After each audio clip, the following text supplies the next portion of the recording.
Whoa, we're live again, watching the tournament again. Let's go. We're goated. Second highest placing NA East team currently alive in the lobby. Cold and Scented lead with the points, but Scented has done enough to go ahead and perform well. I'm like 2 hours late. Is just behind them. And right now, this time around, a little bit of a switch up when it comes to that zone. From northeast, looking like we're going to get a little bit of a southwestern zone for some of these teams. And Cold and Scented, they spotted that one right away. They moved a little bit south, trying to take that position towards Tilted Towers, where you know a lot of teams are going to try to travel through to try to get their own spot in the zone. So that's a good opportunity for them to try to pick up as much Storm Surge damage as possible. As Thomas Trippin having such a fantastic day number 2, but that should be no surprise to anybody. Like I said, the history shows that they're a day 2 team. I'm a bit concerned about this position here, though. This is very much reminiscent to the Game 7 positioning where they took their time, played high ground. Yes, it's more textbook as they split up, but professional players are very much not willing to rotate through those open areas. Meanwhile, Commandment and Avery also hoping for the same, playing the high ground of the Rave Cave. You can see not a team in sight. It's very, very tough to play those positions out. Yeah, I would love to see them kind of switch up their spot, because right now, there's not too many teams above them. And the zone being on that edge, it's going to be a little bit of a slower side, slower opportunity. Peterbot and Jamper trying to pick up some own opportunities for themselves, trying to make that sneaky play all the way from that far eastern portion of the map, slowly but surely trying to close in on some of these Cloudy Condos teams that are trying to go ahead and get their resources, because you know as well as I do, this has been a little bit of a split between all 3 European teams. If you're looking for a highlight, we might just find one. We are just moments away from something big unfolding, and Murstache and Malabuka know better, but on the other side, there's another fight too. Moraine and Vico, top 9. Such an important fight. We have to see if Moraine can actually clutch up for his teammate. Yes, he will drop down and get on top of Vico's body. He doesn't even box him up because he doesn't have enough resource to do it. He would rather save it in case he has to fight his way out of this one. Falconer and Hellfire managed to execute a big elimination here, and now are if their teammates died, can't they still reboot their teammates? Extremely curious as to whether or not Moraine is nearby. I think Scented and Cold just took out the NA West 3-time champions, Favs and Snacky, on their own way to the journey. Peterbot taking down Murstache as well. Everybody really trying to prove their own path. They don't want to have anything other than their own decisions really find out if they're going to make it to the top or not. But this one continues as Malabuka's trying to stay alive here as a solo. Peterbot and Jamper don't want to let these points go to waste. They know the Storm Surge here is so important to them, including those points on their way to the top. Peterbot refuses to end this day in last place. He wants to fight for more points. Yesterday was a very, very tough showing for them. And now, what can they do? What can they earn? Jamper's going to get hurt there, but he does close out in the end versus Malabuka. And that ambush pays off. Yep. Looter, Muzz, spotting out Vino, trying to put their own damage there from the distance. Along with Queasy. For them, it's not too much to worry about. That is huge. You're doing That's great. A huge opportunity. As Robab Kebab also goes down to Andalex. This is an opportunity for everybody to take control of their destiny. Queasy, Vino, box to box, wall to wall, taking that peek, and a great attempt on the Looter. Unfortunately enough, didn't find its shot. Now, Muzz and Looter, the difference between this fight and their early game battles is they actually have had time to fully loot out Grim Gables. Vino is great. He shows us what he has. He puts a huge shot onto Looter. Mind you, this is our first place current team leaning into Game 9, taking an extremely risky battle close to the edge, but he is not fearful at all. Vino's going to swing around, look for the angle to back up his teammate. Muzz opens the box, but nothing just yet. He's going to be important in a fight like this as Vino finds yet another tag onto Muzz. It's textbook. That's what you do. Right camera peeks. He's playing it very smart, taking his time. He knows what he's doing. Take a look at how he's trying to control the terrain as well. Muzz doing just that as well. but Muzz is playing off his left side right now, so he does have to be extremely cautious. Looter fully commits in. He tries to take on Queasy, but Queasy is quick. He defends, doesn't even get touched. Yeah, this is a good trade of damage for both these teams, but it is a prolonged fight. You see another team closing in on the distance. Want to join in on this fun, especially if they don't have enough points. They're trying to close the gap as well. 266 below the damage threshold, but not for long. Things are going to update now. Vino and Queasy looking solid here. They understand they are good and they do not need this fight currently. And now they look for the disengage as they manage to not push over Muzz and Looter. They have tons of Muzz and mad. Looter have such an interesting history of how extremely respected they are, especially as it pertains to Muzz's mechanical skill and Looter's accuracy. So a wise decision there. They may not have a lot of points, but in that setting, I think they're probably on top. And as we find out, the zone's actually going to be a good zone they're doing for like a good good portion for of the this lobby game to have their 9. fighting chance here, and this one is Cammy and Seti. Honestly, if you watch the beginning of their games, you almost get that feeling, am I watching the same thing? Am I watching the same game over and over? Because when it broke, you don't have to fix it. And Cammy and Seti's early game is one of the best. And that's why they're currently in third place, only 21 points out of first. Z Andy, Joe FN already on the move. Very reminiscent of what we've seen before, these extremely late rotates. Somehow, though, they've managed to consistently find tags, so Surge hasn't been too much of an issue for them. Love this here. Finding some leftovers over at the Vault, a launch pad as well. Big decisions to be made here. Do they use it now, or do they save it for later? Take it for the road? No, instead, they're going to go ahead and look for tags. And this is going to be interesting to see what they're finding as we see Acorn as a solo here. I did see him go down in the feed. We're seeing how it's happening. Whoa. He had a fighting chance, but Noah Riley, one and done, sends him back. Did you see his face? He just blinked, put his turned stiff. He was not having it at all. He was even impressed by that shot. He was shocked. He was shook even right there. You know, they say life comes at you fast, and that's one of those moments there. It is, though. It is. We're already in Game 9. I feel like we're going in fast forward right now, and a lot of these teams are following that same pace.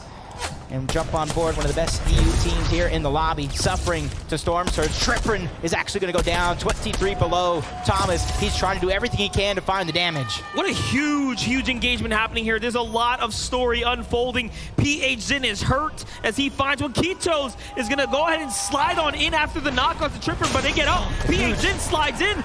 We just saw that happened before our eyes, and now Thomas HD gets the opportunity to honestly try to play for a clutch here, but it's not going to be easy as PH Zin and Kitos have already said in their interview, all they are here to do is make Brazil proud, and there's no way they're going to let this one down, and they find Thomas HD.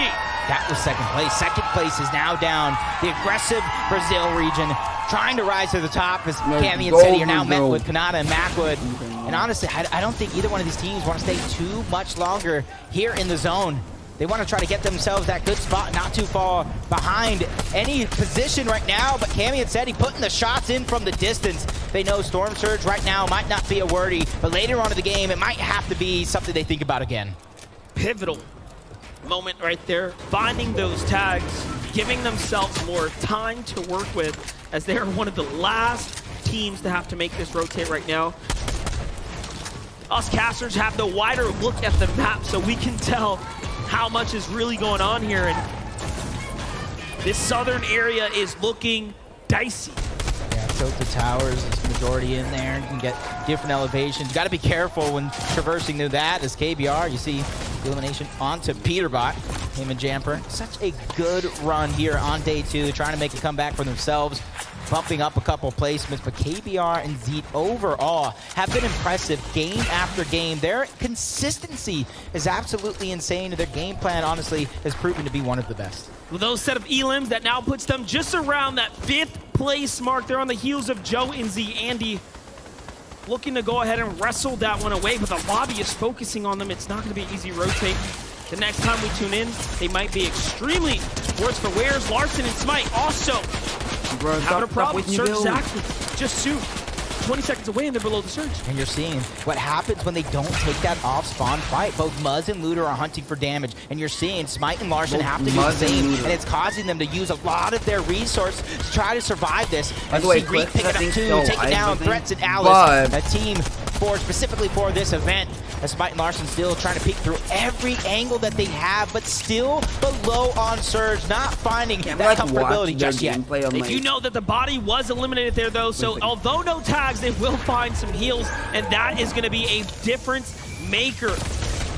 Full med miss here, but they need tags. They need a couple more. Several players nearby, they all have to also commit. Yusri and Ju are going to be one of the few. Runa and Peppo on the other side of that as well. They're hearing the shields crack. They're hearing the damage being dealt to Larson and Smite, so they know that they're suffering the surge, so they're in a good spot. They just need to play defensive and not let this team get any chances. And it was crazy smart of them not to break the Chrome builds in front of them. They know this team cannot edit, so they start to turn the focus to the other duo in the distance, but now a decision has to be made. There it is. Huge. They find a few tags and a down body that will count, and a little moment to breathe here. Now it's either fire or stop and heal, and instead they take the fight here. Smite looking outwards, and these are the crucial seconds right now that they have to think.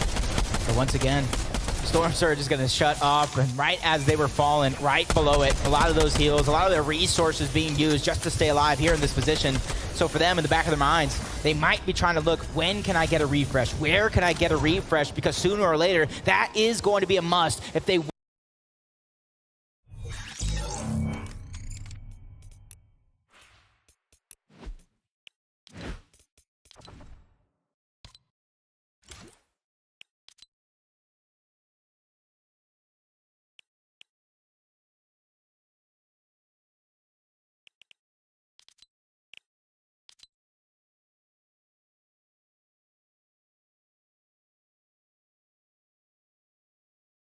want to continue their jumping into a duo's box. He was probably hurting on Surge as well, but even with that elimination, they are still 105 below. And the biggest elim, Thomas, HD, and Trippin are down and out. The leaderboard will give us the full picture here. Seti and Cammy are now the only team that can start pushing for Vino and Queasy right now, outside of Cold Incentive of Smite. Larson have a bigger problems here as they are looking for Surge. They are looking for a fight. The focus comes in, loses his teammate here, and dips into the zone. Not much to work with. They are going to have to step in. It's all or nothing. Great tags there, but not enough to do any serious damage.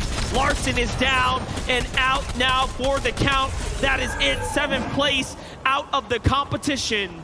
And that is exactly why, if you're in a stack lobby like this, falling behind Surge is going to be one of the worst things you could do to yourself. It almost makes you feel like you have no options, you have no control over your game. It's Kanata trying to take control of his own. Cammy and Seti as well, 154 above. Even though they're just living in the zone at the beginning of the game, you can see exactly why, and you can see their game planning unfolding right before our very eyes as KBR, 22 HP. Luckily for him, he is above the damage threshold with only a few players needing to go down. Luckily, this is not Brazil's last hope here.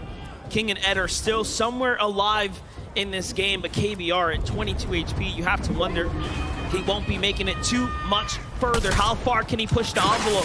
Vino, Queasy, absolutely executing, putting in an exceptional performance, not just one day, but 2 days in a row here. And if there's a team, if there was a team that everyone was talking about, it was Queasy and Vino leaning into the competition. We had that awesome videos segment where we interviewed the players and asked them, who do you have as the best player here, the player to look out for? Vino was amongst that conversation everywhere. That was the common denominator. That's for sure, as Lucy and Hydro have that high ground, trying to put damage onto the lobby, and Cold and Scented trying to cement their side of zone, picking up not one, but 2 more eliminations to add to their total, add to their run.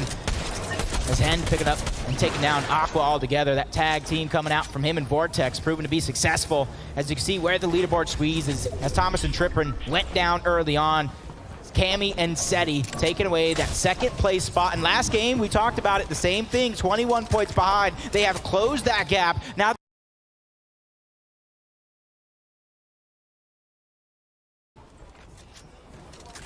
what is going to happen? They're chilling, absolutely vibing. Zone is a south pole. A lot of teams are probably going to utilize the blimp if they can get up to the fans. Commandment chilling down low. A lot of teams chilling down low. Not too many teams were able to get on top of the blimp because they were going to get bullied off. Ooh, does that kill him? He hit the top. I don't know if that kills him. Duke is fighting it out here. Click's still alive. They've got a great inventory of heals. Duke taking a lot.